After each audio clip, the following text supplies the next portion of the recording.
I'm going to do an unboxing and a first time test or check out of this Icon 3/8 professional split beam torque wrench. Harbor Freight has a 25% off coupon this weekend, Labor Day 2023.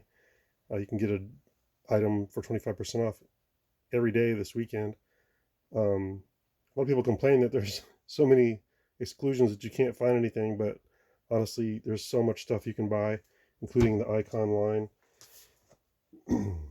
This is a 3/8 drive, 20 to 100 foot-pounds. Has a flex head. You can leave these set all the time. You don't have to reset them to zero like you do with traditional micrometer type torque wrenches. I already cracked this open yesterday, but then I decided I would do an unboxing video, so I haven't really opened this yet. We'll take a peek and see together. I don't think there's too many videos of the 3/8 wrench. So here's a nice case. It's got a window on it, clear plastic window, got metal clasps. It says right there on the end, Icon 3/8 20 to 100 foot-pounds. So that's cool. You can, if you had it on a shelf, you could see from the end what's going on there. Let me grab a tape measure. Here's the wrench itself is just over 18 inches. And then this is probably, see, 18, 19, 20, 21, 22 inches for the case.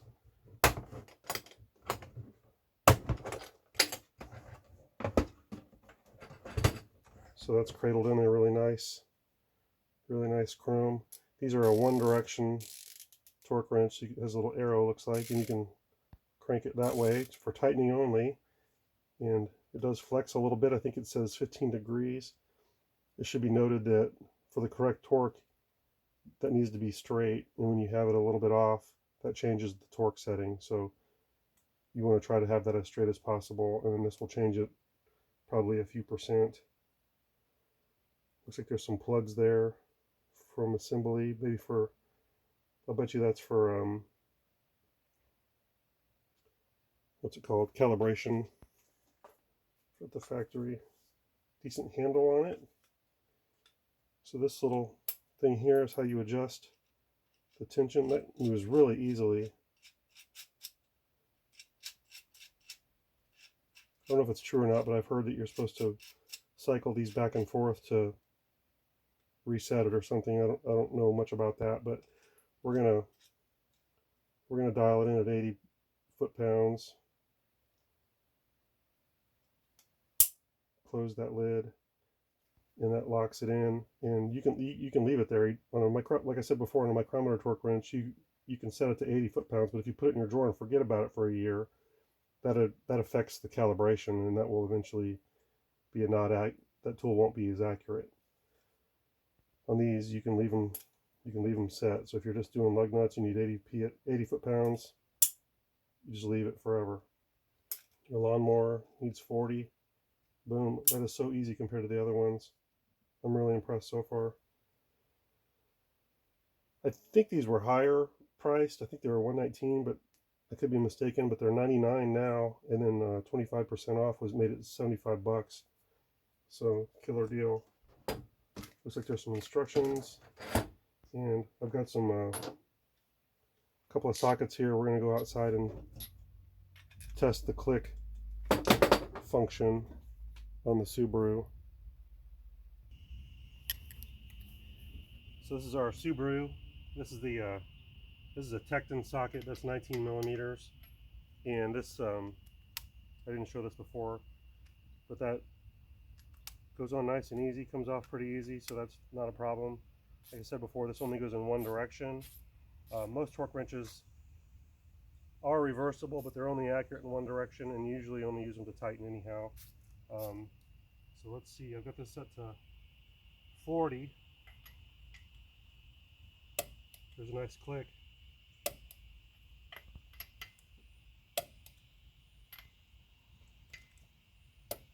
And then you can see how it flexes out a little bit.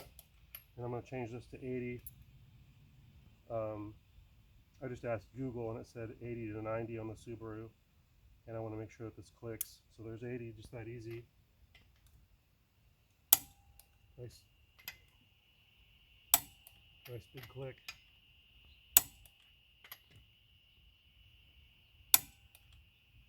socket or that lug nut tightened up a little bit. I'm noticing a little bit of flex in here when I do that. Like I can see the bolt.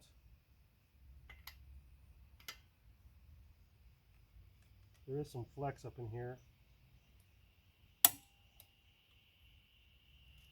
but I think it's fine. And the awesome thing is it's lifetime warranty, so we're good. I want to put an extension on here. Now extensions do not affect the torque value because it measures it at the wrench.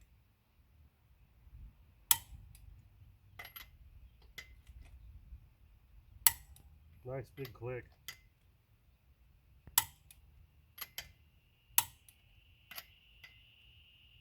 I know I'm not doing these in the right pattern. Let's just, for fun, let's go down to 20 and see what the click sounds like.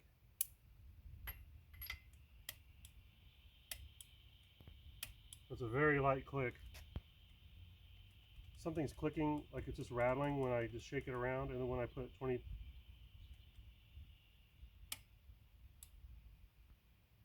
So you have to be listening for that when you're using this. It's a very light click on 20.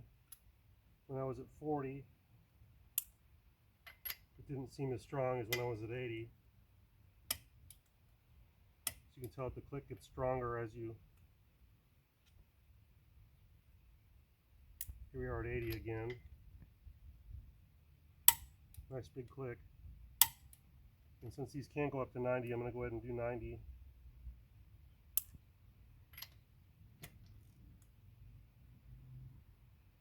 Nice big click. 3/8 is 120 to 100 foot-pounds is really all I need for most things. If I was doing the hub nut on my Civic or the crank bolt on the Civic, I would need to go up to half-inch wrench, but I figured I'm going to get the most use out of this doing lug nuts, brake parts, lawnmower blades, things like that. So I think this is a really good tool, a nice addition to the toolbox. So back in the house now to review just a little bit. I don't think that the flex issue that I saw up here just was something that I observed. I don't think that that's a quality issue at all. I'm very confident in Harbor Freight's warranty. Seems like the Tecton wrench is probably the exact same wrench. I think that theirs has a 72 tooth. Can't remember. Theirs is a little bit more expensive. Tecton also has a fantastic warranty. However, with Harbor Freight just being down the street and the coupon and everything like that, it was just like a no-brainer. I can get by with the tools that I have. I already have a 3/8 torque wrench, but I really wanted one of these. And so far I'm really happy that I have it. I want to mention, I like the flex feature. I like how it looks and everything. Obviously looks aren't everything. But the one thing that probably I could see people giving a lower star review, and this happens with a lot of torque wrenches, is when it's on a lower setting that there's a very light click. And I could see someone who doesn't really know to look for that, or that doesn't really know what they're doing, they could go right past that click and over torque the bolt, twist it off, whatever, which can be very frustrating. I was once rebuilding the transmission in my Civic. In the shop manual, I had the torque values switched on a couple of bolts. If I was more experienced, I would have recognized, I should have recognized that little bolt shouldn't have had such a high torque value, but sure enough, it stripped right out. And that same thing can happen if you're not listening for the click. If you know to listen for a light click, then you're way ahead of the game and you're good to go. So, fantastic tool, great price.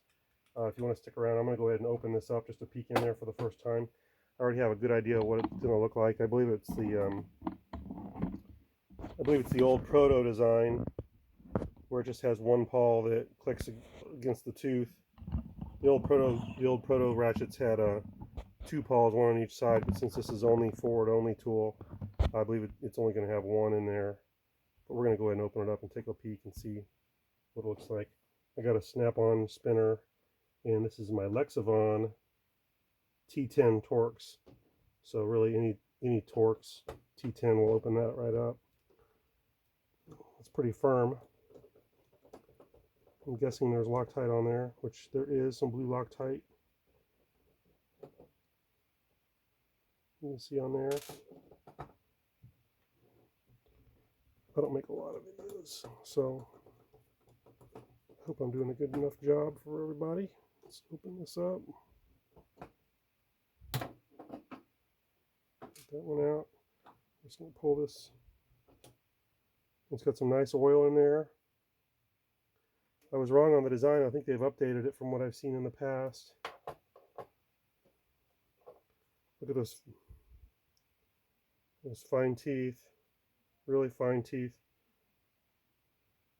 Nice coat of oil or light grease. You don't want to go packing these things with axle grease or something heavy. Just use light oil, or even there's a bearing in there. There's a spring and a bearing. Looks like the bearing has come out of the hole probably, so I might, let me get back on the camera. There's a spring in there and a bearing. Looks like the bearing has come out of the hole a little bit, and there's the pawl. And that's a little bit different design than I anticipated seeing, which is fantastic. I expect that's because of the high tooth count. And we'll go ahead and, you can see that it's got a little square on the back for a reversible. This is probably the same tool that would have been, or the same part that would be in a reversible ratchet of some type from another brand. But you can see in there, grease, fine teeth, beautiful tool. I'm going to have a little bit of a struggle getting that ball back in place, so I'm not going to film that. But yeah, great tool. Okay, I figured out how to reassemble this. This is all the parts for a reversible ratchet, except for the switch. So you have to assemble it the correct way so that you have it assembled for tightening. This little cheap screwdriver is a little bit magnetic, and the ball is down in there along with the spring. And I've got this laying there, but the ball's down on the bottom, if you can see it. And I'm just going to touch it with the magnetic screwdriver, bring it up in front of the spring, and compress it with the pawl. I'll bring this in, compress it, and there it works. And I'm going to install these and then double check that I'm correct on which side it needs to go to.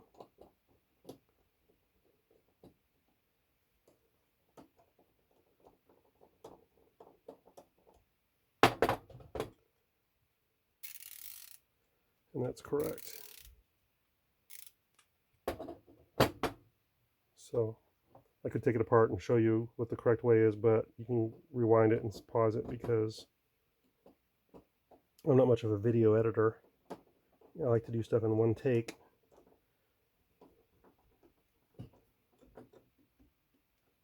Again, it was a T10. So yeah, I'm really impressed with this torque wrench. I don't have an immediate need for the 1/2 inch one. I got the 3/8 one because I had more opportunities to use it. And of course, it's the less expensive of the two, so I might as well start with the less expensive one. And when the time arises, the tissue left dust all over that. When the time comes, I'll probably go ahead and grab the 1/2 inch one as well. So pretty impressed. Go out and grab one.